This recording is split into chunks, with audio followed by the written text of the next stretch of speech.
Hi, this is Ed from Exotic Blanks, welcoming you to the third and final section of the Cholla blank pen. In this section we're going to go through the sanding and the finishing of the pen, including some CA and so forth. As you can see, what I'm starting out with is the pen blank that we had in the second of the series.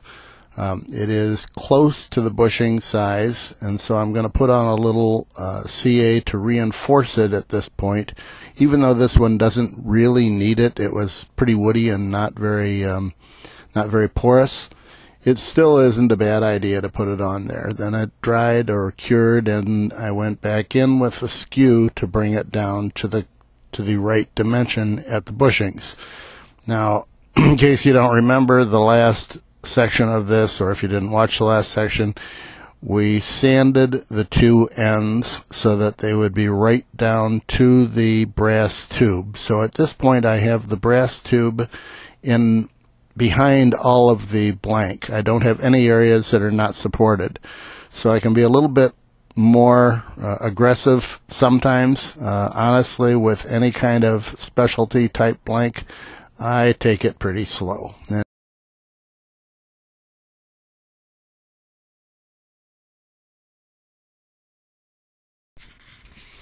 I've enlarged this so you can actually see closer what we're trying to do. I'm bringing that down at both ends close to the bushing, but I understand when I'm working with any kind of specialty blanks that have got different materials at the end. That is to say, in this one you have the Cholla, then you have the poly resin, and you're hitting one then the other, then one then the other as this thing rotates. It gives you a opportunity to blow it up without half trying. So you want to take this very slow and easy, and as much as you can come close to sawdust, that's probably the best answer on the ends. Now, in the middle, I'm far less careful. The middle is supported by both ends. When you're dealing with the end of a blank, the only thing supporting it is itself. You have no support from the end. Once you've reached it, it's going to shatter if it wants to shatter. So you kind of have to be real careful toward the ends. You can see it's pretty close at this point.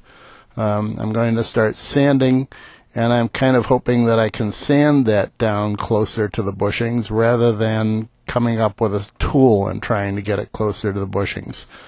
Part of this is honestly, I could do it closer, and I could do a lot of things here, but that's not going to help you any. The idea is to try to figure out how can you get a pen out of this, and this is sometimes the best way to do it is when you're in an area where it may give you trouble, use sandpaper. You know that will work. After you've done a few hundred of them, you'll find that you're not nearly as worried about it.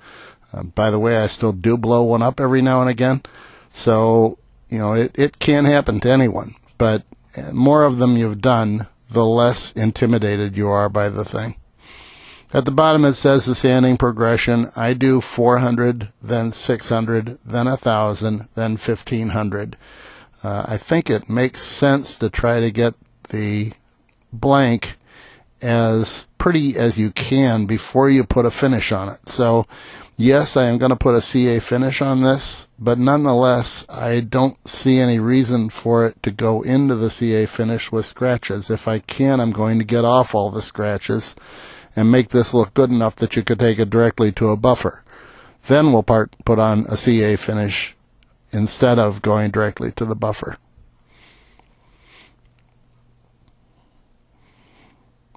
People have said that there is nothing as boring as doing sanding.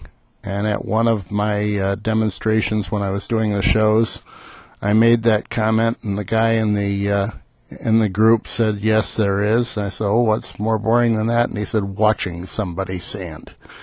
And that is quite true, but unfortunately that's what we do here. So this really has only taken 2 minutes of sanding. It only seemed like 5 hours.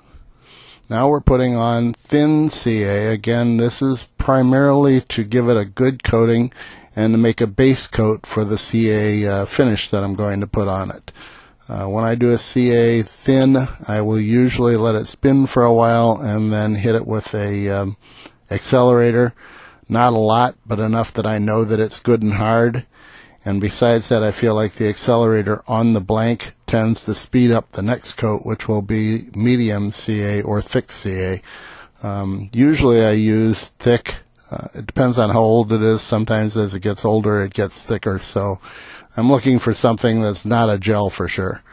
But I'll put on 2 or 3 coats of CA with the sponge.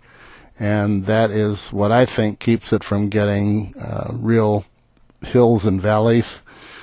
Usually when I'm finished with this, I'm pretty happy with it. It needs to be sanded, but it usually only needs to be sanded briefly with a 400 just to get it nice and smooth and finished looking. But yes, the first here is a coat of CA. I believe that was medium. And again, we let it spin for a while so that it can dry or cure of its own accord, and then put more on and do the same.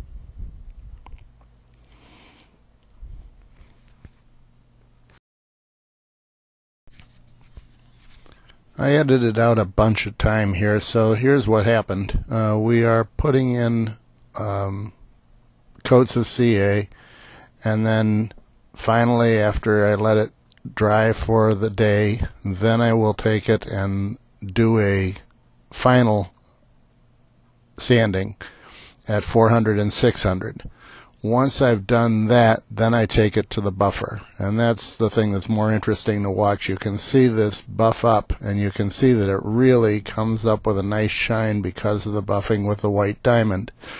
Now this is a single wheel, and I'm not doing anything fancy with it. This is just one that I mounted to my lathe with a bolt and nut, so it's just being driven by the Jacob's chuck. And it's very, very simple. Anybody can do it, and it's not expensive. There's less than $10 in this thing, assuming you already have a Jacob's chuck. So that's all there is to it. It's a real simple way to give your pens a really nice finish. I tried doing it again with the different polishes when I moved to the shop here, and the office is not at home anymore, and that wasn't sufficient for me. I really do like the buffing much better. So that's how we got the pen, and now you're going to see a close-up, I hope, and that's what it looks like. Shortly you'll see a picture of the pen as it was after it was assembled, and that's all there is to it. It's not difficult. If you have any questions, feel free to give me a call or send me an email, and if you liked it, hit the like button. Makes me feel good. So there we are. That's what the pen looked like. A nice red Cholla blank, available at Exotic Blanks. Thanks for watching. This is Ed. Goodbye.